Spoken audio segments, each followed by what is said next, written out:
Kumusta mahal na mamumuhunan? Ang analytical na komunidad ay nakikipag-ugnayan system, Guru Markets. Magsimula tayo sa buod ng impormasyon tungkol sa kumpanya. Kung kinakailangan, maaari mong i-pause ang video. Maaari mong tingnan ang bawat parameter ng kumpanyang pinag-uusapan ng mas detalyado. Susuriin namin ang kasalukuyang mga pangunahing tagapagpahiwatig ng kumpanya kasama mo. Karuudade, ticker, BAEO. Ang pagsusuri ay batay sa data noong Hulyo 14 na, 2025. Sa pamamagitan ng pag-uuri Guru Markets kumpanya Karuudade na bibilang sa subkategory. Logistit, 21 kumpanya ang nakikibahagi sa pagtatasa. Hanapin ang mga huling solusyon sa pagtatapos ng video. Marka ng kumpanya, 3.5 sa 10. Ang average na marka para sa subkategory ay 0.3 puntos. Kung titignan mo ng napakalawak sa loob ng buong stock market sa kabuuan. Nakikita natin na ang average na marka para sa buong stock market sa kabuuan ay 1.8 puntos. Laban sa score na 3.5 puntos Karuudade. Paghahambing ng dynamics ng share price ng kumpanya Karuudade at pagbabahagi ng subkategory. Makikita natin na sa nakalipas na 12 buwan ang mga stock Karuudade nagpakita ng pagbabago ng 52.7%.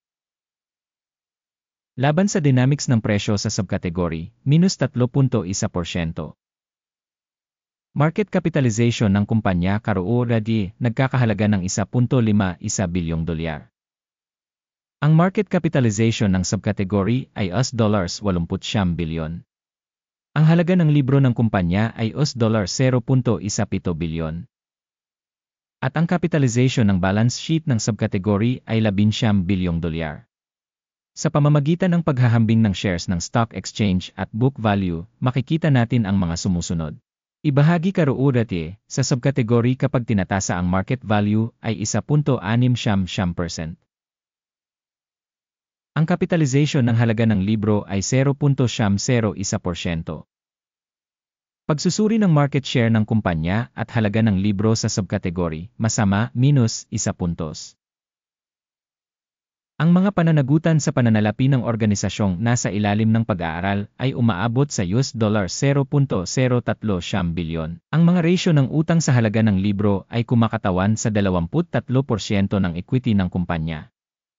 Rating ng utang ng kumpanya, mabuti 1 puntos.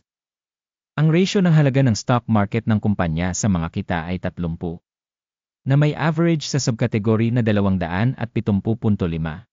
Pagsusuri ng presyo ng stock sa ratio ng tubo ng kumpanya kumpara sa mga organisasyon sa subkategory, napakahusay, 2 puntos. Ang mga kita sa huling 12 buwan ay $50 milyon. Inaasahang magiging $67 milyon ang inaasahang tubo para sa susunod na 12 buwan.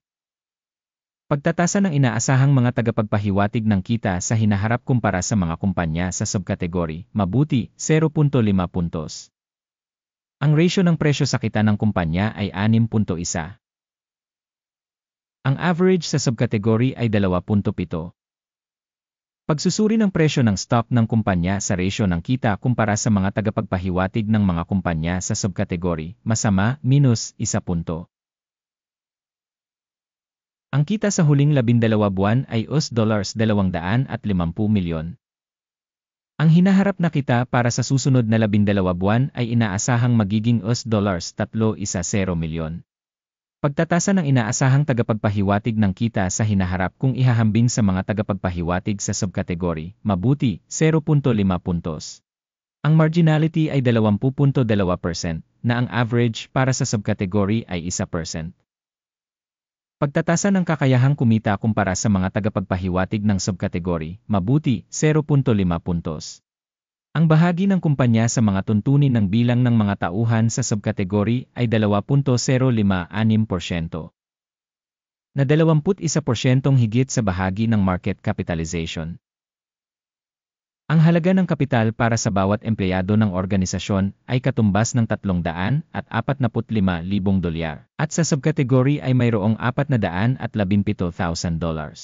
Pagsusuri ng halaga ng kapital ng kumpanya bawat empleyado kumpara sa mga tagapagpahiwatig sa subkategory, mabuti, 0.5 puntos.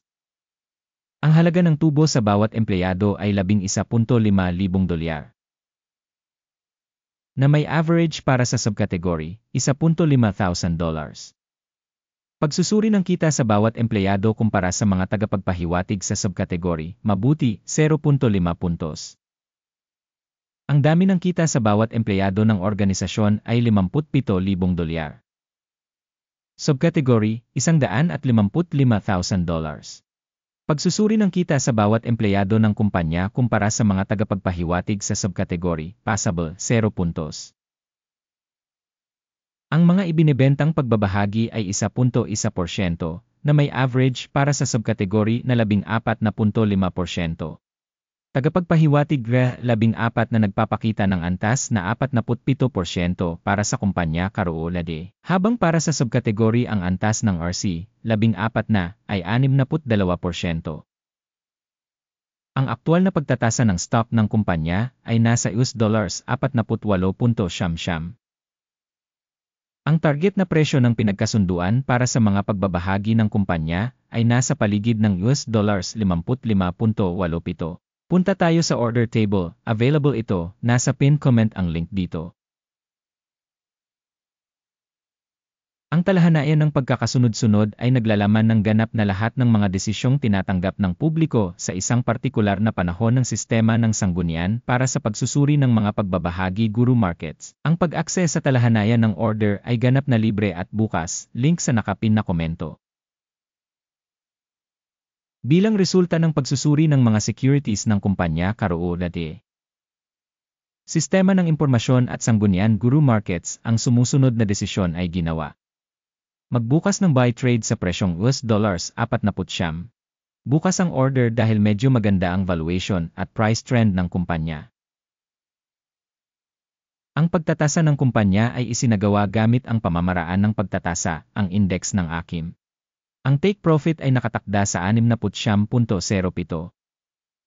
Ang stop loss ay nakatakda sa 28.73. Sakaling hindi isinara ang order sa pamamagitan ng take profit o stop loss. Sa kasong ito, ang deal ay otomatikong naayos sa pagtatapos ng kalakalan sa Agosto 13, 2025